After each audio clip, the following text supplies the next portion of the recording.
and yeah, really sad to see this. So, an Eastern Catholic priest and monk just recently became a Muslim.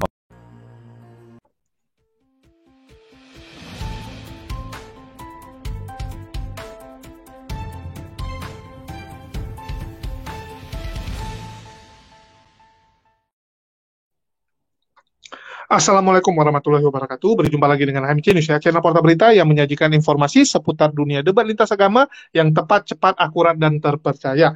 Di kesempatan kali ini saya ingin memberitahukan sebuah info ya, sebuah info luar biasa di mana ya, walaupun di Amerika sedang ada pendeta Saifuddin Ibrahim yang terus koar-koar menjelekkan Islam, menghujat agama Islam, menistakan agama Islam, dan memframing bahwa agama Islam itu tidak baik, ternyata kawan-kawan, dari Amerika itu sendiri muncul ya, mualaf-mualaf luar biasa. Dan yang terbaru, seorang pendeta Katolik yang terkemuka di Amerika Serikat memutuskan masuk Islam dan membuat publik di Amerika kehebohan. Membuat publik yang ada di Amerika terkejut dengan keputusan seorang pastor ini ya. Seorang pastor yang memutuskan memeluk agama Islam. Ini adalah satu hal yang luar biasa, di mana ya kita tahu bahwa Amerika Serikat ini adalah negara yang cukup Islamofobia ya. Bahkan salah satu negara yang sangat sering kita melihat penindasan-penindasan terjadi kepada saudara-saudara Muslim kita yang ada di sana. Tetapi itu tidak membuat agama Islam surut, tidak membuat cahaya Islam redup di negara Amerika. Lewat siar yang terus disampaikan saudara-saudara kita di sana, makin banyak orang-orang di Amerika yang menemukan kebenaran. Bahkan pastor ya, sekelas pastor yang kita tahu secara keilmuan itu luar biasa. Kalau kita membandingkan pemuka agama antara Katolik dan juga Protestan, teman-teman akan melihat. Kalau Protestan, ya di Protestan terutama karismatik, kita sering menjumpai pendeta karbitan. Pendeta tiba-tiba, seperti Saifuddin, yang dari STT pun tidak tamat. Yang mengklaim saat dia sekolah di STT, dia bosan. Saking bosannya dia yang jadi dosen. Sering kita menjumpai orang-orang seperti itu, yang mungkin secara keilmuan kurang. Tetapi kalau di Katolik ya, teman-teman boleh cek. Untuk menjadi seorang pastor itu nggak main-main. Nggak main-main, kawan-kawan. Sekolahnya luar biasa. Jadi jelas jenjang pengajarannya, ya, jenjang bagaimana dia mau jadi pastor, itu harus jelas gitu. Dan itu perjalanan panjang sekali. Orang yang sudah menjadi seorang pastor di Katolik ya, bukan pastor di gereja karismatik ataupun Protestan. Ada juga di Protestan yang pastor gitu kan, melabeli namanya sendiri pastor. Pastor Andi Simon, Pastor Joshua Teu, Pastor Gilbert Lumondong. Padahal mereka dari Protestan. Nah, itu kan mereka buat julukan yang sama. Tapi ini yang kita bahas adalah pastor Katolik. Kalau pastor Katolik itu beda, kawan-kawan. Nggak bisa seperti itu. Ya, jadi ini adalah satu hal yang cukup menggemparkan di Amerika dan sedang menjadi berita heboh ya. Seorang pastor dari Katolik memutuskan mualaf ya, yaitu Hilarion Hegyi. Ya, Pastor Hilarion Hegyi.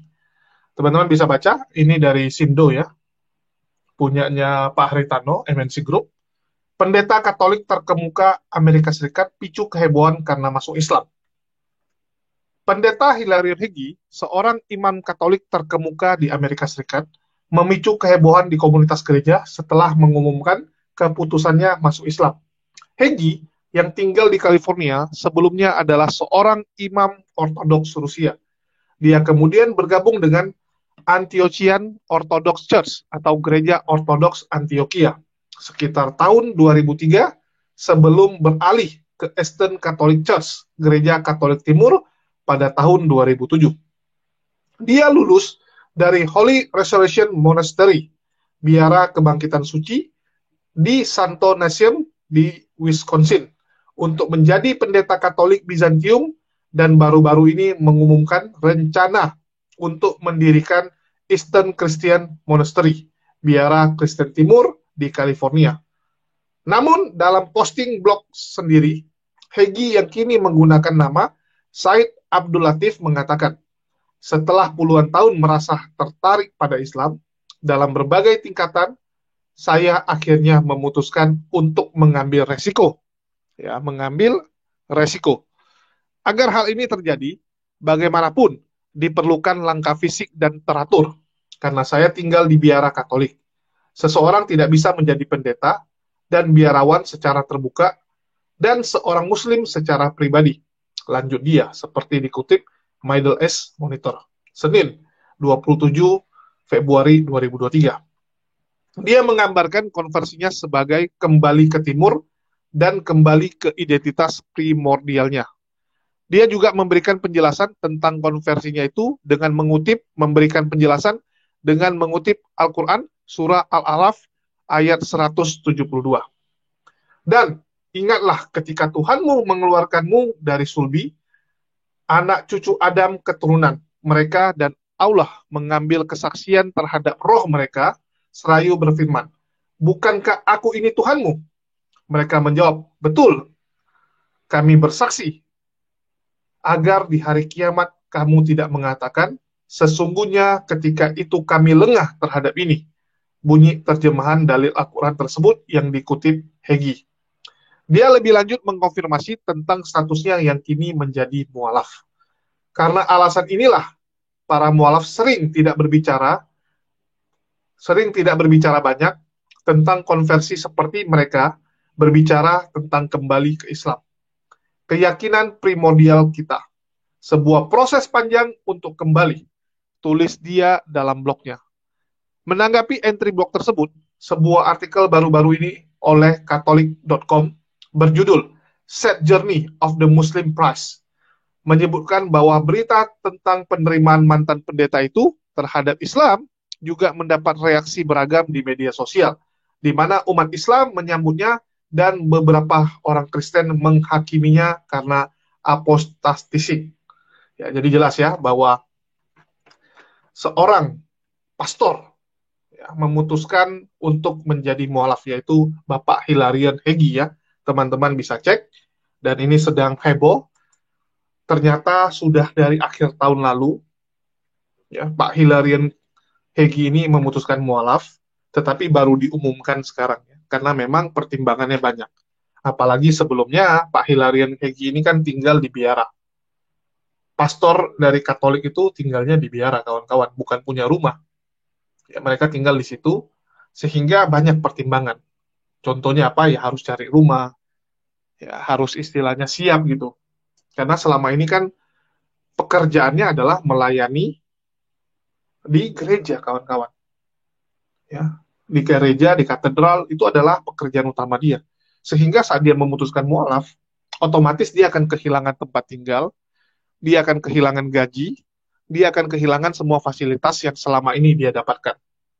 Sehingga, tentu saja ya, dia harus mempersiapkan itu semua. Nggak mungkin ucuk-ucuk langsung tinggal di jalan jadi gelandangan seperti Saifuddin. Nggak bisa, kawan-kawan.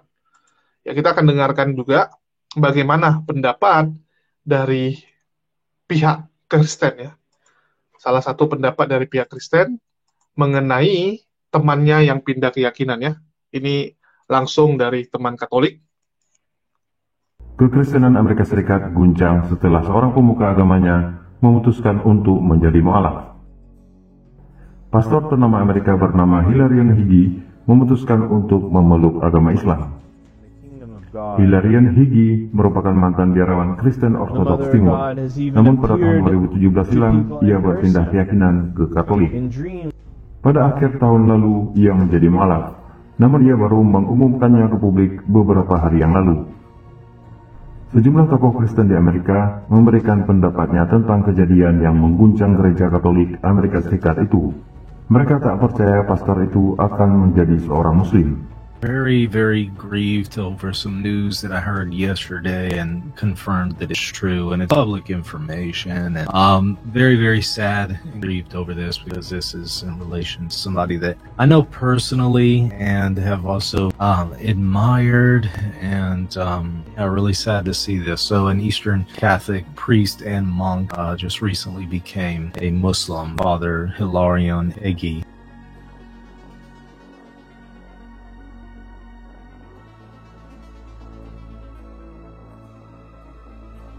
Hilarion mengaku bahwa saat menjadi muslim, ia merasa seperti pulang ke rumah. Sudah 20 tahun Islam mengetuk hatinya, namun ia memilih untuk mengabaikannya. Namun kini keinginannya untuk menjadi muslim sudah tak terbendung lagi. Hilarion Higi kini mengganti namanya menjadi Said Abdul Latif. Wallahu a'lam bissawab. Ya, kalau kita lihat ya, tentu saja teman-temannya, ya apalagi teman-teman di gerejanya, di katedralnya, di biaranya, itu pasti menyesalkan, ya, menyayangkan apa yang dilakukan oleh Hilarion Higi. Karena ini adalah pukulan yang sangat keras bagi keimanan mereka, bagi keimanan orang-orang Kristen yang ada di Amerika. Ini akan menimbulkan banyak orang yang makin penasaran dengan Islam. Kenapa seorang pastor bisa berpindah keyakinan? Ada apa? Ini akan membuat orang-orang mencari tahu. Ada apa sebenarnya di Islam yang membuat orang tertarik? Ada apa di Islam itu yang membuat umatnya itu begitu tabah, begitu kuat menjalani hidup ini? Jadi ini akan menimbulkan banyak pertanyaan-pertanyaan di kalangan masyarakat yang arahnya akan membuat orang mencari kebenaran itu, menemukan kebenaran itu. Ini satu hal yang tentu saja dianggap berbahaya ya bagi beberapa orang. Jadi di sini teman-teman bisa lihat di Amerika, ya, orang yang selalu mengatakan, wah Islam itu agama teroris, agama ISIS, agama yang ngebom, agama yang radikal, ya, agama yang tidak ada toleransi gitu. Tetapi malah banyak orang-orang yang berbondong-bondong memilih memeluk Islam. Jadi kalian yang nilai sendiri ya. Bahkan sekarang di Amerika, gereja-gereja itu makin kosong. Silakan dicek ya. Ini saya ngomong berdasarkan fakta, tidak asal cuap-cuap. Silakan kalian cek, banyak sekali data-data tersebut dan berita-berita tersebut. Itu bukan berita dari sumber-sumber yang tak jelas ya. Jangan nanti dibilang, oh itu kan sumbernya dari kalian. Enggak, silakan kalian cek sendiri. Itu sumber langsung dari media-media barat itu sendiri. Bahkan gereja sendiri sudah mengakui bahwa anak-anak muda sekarang mulai meninggalkan yang namanya gereja. Mereka sibuk dengan gaya hidup mereka. Oke, kita nggak akan bahas itu. Kita akan fokus kepada Pastor Hilarion Higi ya, yang memutuskan mualaf, yang sekarang berganti nama menjadi Said Abdul Latif. Jadi di sini, teman-teman bisa lihat bahwa juga beresiko gitu orang memutuskan mualaf. Kalau murtadin selalu gombal-gambul gitu kan, dengan mengatakan, perjuangan, kalau kami jadi murtadin, kami dipersekusi. Anda belum merasakan bagaimana seorang petinggi, seorang pembesar di sebuah gereja tiba-tiba memutuskan mualaf. Itu persekusinya luar biasa. Jangan ditanya gitu. Itulah dikatakan siap dengan segala resiko. Artinya apa? Ya resikonya tuh luar biasa banyak teman-teman. Resikonya tuh ngeri loh. Saya nggak bisa bayangkan ya, seorang Hilarion Higi ini yang seumur hidupnya, ya, sepanjang umurnya sekarang, itu kerjaannya ada di Kristen. Artinya apa? Dari kecil dia dididik kan gitu. Dia sekolah untuk menjadi seorang pastor. Dia nggak akan ngerti gitu bagaimana cara ngebor, bagaimana cara perbaiki mesin gitu. Karena pendidikannya adalah pendidikan Katolik. Pendidikan mengajar, pendidikan Kristen. Sehingga saat dia keluar, dia harus mencari kerjaan yang lain yang notabene dia nggak punya pengalaman dan salah-salah mungkin nggak punya skill. Ini berat kawan-kawan. Ngerti kan? Jadi Anda dari kecil dibentuk, dididik untuk menjadi seorang pastor. Tiba-tiba Anda tinggalkan itu. Anda harus cari kerjaan lain. Ini susah loh kawan-kawan. Lain cerita kalau Anda punya warisan, Anda punya usaha yang besar yang bisa menopang hidup Anda. Ini kan enggak. Ya, Anda nggak punya itu. Anda harus mulai dari nol. Bagaimana agar Anda bisa survive? Bagaimana Anda bisa hidup? Jadi ngerti ya teman-teman. Anda bisa bayangkan dulu. Kalian harus bayangkan dulu bagaimana susahnya. Jadi di sini ada beberapa hal juga yang harus kalian ketahui gitu. Alhamdulillahnya, Hilarion Hegi ini sendirian. Loh, kok bisa tahu Bang Jul? Ya bisa lah, dia ini pastor kawan-kawan. Jadi pastor itu nggak bisa menikah, kecuali pastor di Protestan ya. Pastor di Protestan yang nikah. Kalau pastor di Katolik, itu nggak menikah. Jadi jelas dia sendirian. Nah ini agak mending gitu. Kalau yang namanya pria sendirian, tinggal di mana saja pun masih bisa. Ya, bisa survive gitu. Beda kalau punya istri, anak gitu. Harus mikirin kan, bagaimana kondisi anaknya, istrinya gitu. Nggak mungkin anaknya diajak tidur di jalan. Nggak mungkin anaknya nggak dikasih sekolah. Nah, jadi lebih susah kalau ada keluarga. Tetapi Hilarion Hegi ini kan sendirian. Sehingga ya dia harus mulai dari nol lagi. Harus belajar dari awal lagi. Misalnya dia mau ambil kerjaan jadi tukang. Nah, bagaimana supaya bisa menjadi tukang yang benar? Dia tinggal ikut sekolahnya, seminarnya. Karena di luar negeri itu semua pakai izin ya. Anda mau jadi tukang ini, tukang bongkar-bongkar itu harus ada izinnya. Anda mau jadi tukang bor atau tukang ledeng, ya, perbaiki ledeng itu ada sertifikatnya, ada izinnya, nggak bisa sembarangan. Anda mau jadi tukang pangkas pun, itu harus ada izinnya, kawan-kawan. Tukang pangkas saja itu ada izinnya, nggak bisa sembarangan. Jadi jangan berpikir kayak si Udin itu gitu, main asal buka lapak saja di depan rumah, nggak bisa kawan-kawan. Di Amerika nggak bisa seperti itu, nggak bisa seperti di Indonesia gitu. Jadi di sana itu semua ada sertifikat, semua. Tukang sekecil apapun ya, sesimpel apapun kerjanya semua ada. Anda tukang perbaiki ledeng ya, misalnya tukang beresin toilet yang mampet, itu ada izinnya. Tukang sedot WC ada izin sendiri juga. Ya, semua ada sertifikatnya, nggak bisa sembarangan kawan-kawan. Jadi agen asuransi ada sertifikatnya, ada agen properti ada sertifikatnya, semua ada izinnya. Tukang pangkas ada izinnya. Nggak bisa Anda belajar pangkas terus Anda buka pangkas sendiri, nggak bisa. Harus Anda ambil skillnya dulu. Jadi kayak ada izinnya juga. Ya izin untuk Anda jadi tukang pangkas. Di luar izin salon Anda ya. Salon Anda, tempat Anda buka usaha ada izin, Anda pribadi pun punya izin. Nah, jadi seperti itu kalau di Amerika. Nah, kalau Udin ini ya melanggar hukum, main asal-asal buka. Tapi kalau Saipudin melanggar hukum, saya rasa itu bukan hal yang aneh ya. Udah sesuatu yang sering kita lihat. Udin ini memang terbiasa melanggar hukum. Nanti paling dia bilang, kalau tertangkap ya, salam komandan gitu kan. Nah, dia kan mengajarkan itu. Kalau ada masalah dengan hukum, ya gunakanlah salam komandan. Luar biasa. Jadi di sini ya, kita doakan yang terbaik buat Said Abdul Latif, ya, saudara kita, agar bisa beradaptasi dan langsung menjadi seorang Muslim yang luar biasa. Karena saya rasa beliau sudah sangat tahu. Karena kenapa? Selama bertahun-tahun ya, dia katakan terjadi pergumulan di dalam hatinya, terjadi ketertarikan kepada Islam. Entah kenapa Islam itu seperti menarik dirinya, sehingga membuat dia penasaran dan terus belajar tentang keislaman. Dan akhirnya, setelah pergumulan yang sangat lama, dia memutuskan mualaf. Artinya secara keilmuan, saudara Said Abdul Latif ini sudah ngerti, ilmunya sudah banyak. Apalagi tipikal-tipikal orang seperti ini benar-benar tipikal orang yang mau belajar. Tipikal yang mau belajar ya. Jadi dia pasti sudah ngerti segala konsekuensi yang akan dihadapi, sudah mempersiapkannya semua, dan yang terbaik lah kita doakan buat saudara mualaf baru kita ini.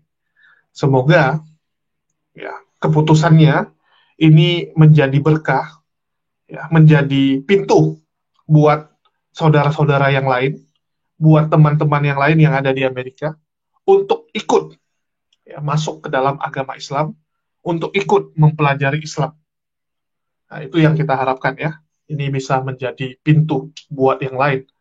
Jadi semoga orang-orang di Amerika, yang sekarang sedang kebingungan akan siapa Tuhannya, kemana setelah dia meninggal, ini mau belajar agama Islam.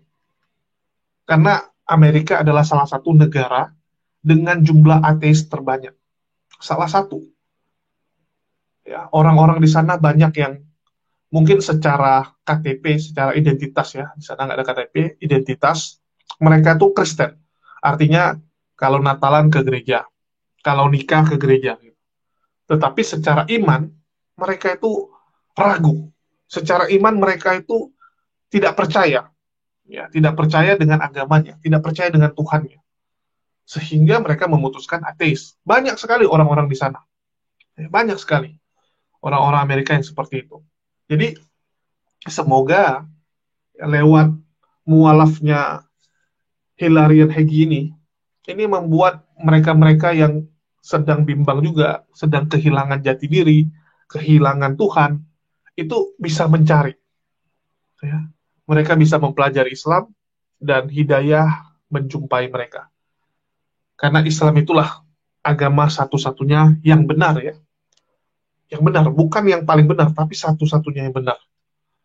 Dan semoga ya kita semua diberikan kesehatan, hikmah, agar kita ini menjadi umat yang benar, umat yang sebetul-betulnya. Jadi saya berharap Amerika ini benar-benar dilawat kalau dibilangnya, dilawat, dijamah gitu kan. Jadi semoga Islam terus berkembang di Amerika dan cahaya Islam bisa menyinari seluruh dunia. Karena kita harus akui, ya, berbeda dengan agama sebelah yang notabene itu seluruh dunia udah tahu. Di Indonesia walaupun mayoritas Islam, kita tahu ajaran sebelah itu seperti apa. Tapi kalau di Amerika Latin, di Eropa, banyak orang nggak tahu itu Islam apa sih. Coba kalian tanya. Beberapa kali sosial eksperimen ya kita nonton, kita saksikan, bahwa mereka tuh nggak ngerti Islam itu apa. Kalau udah bilang Islam, wah itu agama yang nggak benar, wah itu Islam tuh begini-begini. Mereka nggak tahu Islam itu apa. Nah, inilah yang kita sayangkan, ya, dan kita impikan agar Islam itu benar-benar bisa ya, masuk ke dalam hati mereka dan mereka benar-benar mengenal Islam. Kalaupun tidak memutuskan mualaf, kalaupun belum mendapatkan hidayah, minimal mereka harus tahu dulu Islam itu seperti apa. Itulah saya katakan, ya, siar ini adalah tugas kita semua, kawan-kawan. Jadi, yang namanya siar itu bukan hanya tugas ulama, ustadz, enggak, kawan-kawan. Siar itu adalah tugas kita semua. Ya. Semua yang mengaku sebagai pengikut Nabi Muhammad SAW, mengaku sebagai umat yang menyembah kepada Allah Subhanahu Wa Taala, wajib hukumnya mensiarkan. Kita ketemu dengan kawan kita yang di Amerika, ketemu kawan kita yang di Inggris, yang notabene bukan Islam. Ya, kita wajib gitu sampaikan. Ya, kita jelaskan Islam itu seperti ini. Mereka terima nggak terima itu urusan mereka, bukan urusan kita. Minimal kita sudah sampaikan ya. Kita sudah beritahukan keselamatan kepada mereka. Jadi itu tugas kita. Saya yakin apa yang sudah kita tabur ini tidak akan sia-sia. Mungkin sekarang dia belum terbuka, hidayah belum menjemputnya, tetapi suatu saat, ya, saat dia merenungkan tentang agama Islam, dia akan teringat bahwa temannya beberapa tahun yang lalu sudah pernah menjelaskan tentang Islam. Ya, minimal apa yang kita sampaikan terngiang sama dia. Kalau nggak terngiang sekarang, terngiang beberapa waktu lagi. Ya, kita sampaikan bahwa kita ini di dunia sementara. Kita ini hidup ya paling berapa tahun. Apa yang bisa kita nikmati? Nggak ada. Ya, semua serba sementara. Setiap kita bangun, ya, maka makin dekatlah kita menuju akhirat. Makin dekat. Berkurang lagi satu hari, berkurang lagi satu hari. Jadi yang perlu kita cari itu adalah nanti. Kehidupan kekal itu seperti apa. Nah, itu yang harus kita beritahukan. Dan saya yakin ya, apa yang kita sampaikan itu nggak akan sia-sia. Mereka akan pikirkan hal itu. Yang penting kita sampaikan saja. Itulah saya katakan, jangan kalah semangat kita, kawan-kawan. Jangan kalah. Kalian bisa lihat apa yang dilakukan oleh Rizuli Lubis ya, Walaupun banyak yang mengatakan dia beginilah, begitulah, ya, motivasinya hanya karena uang dan sebagainya gitu.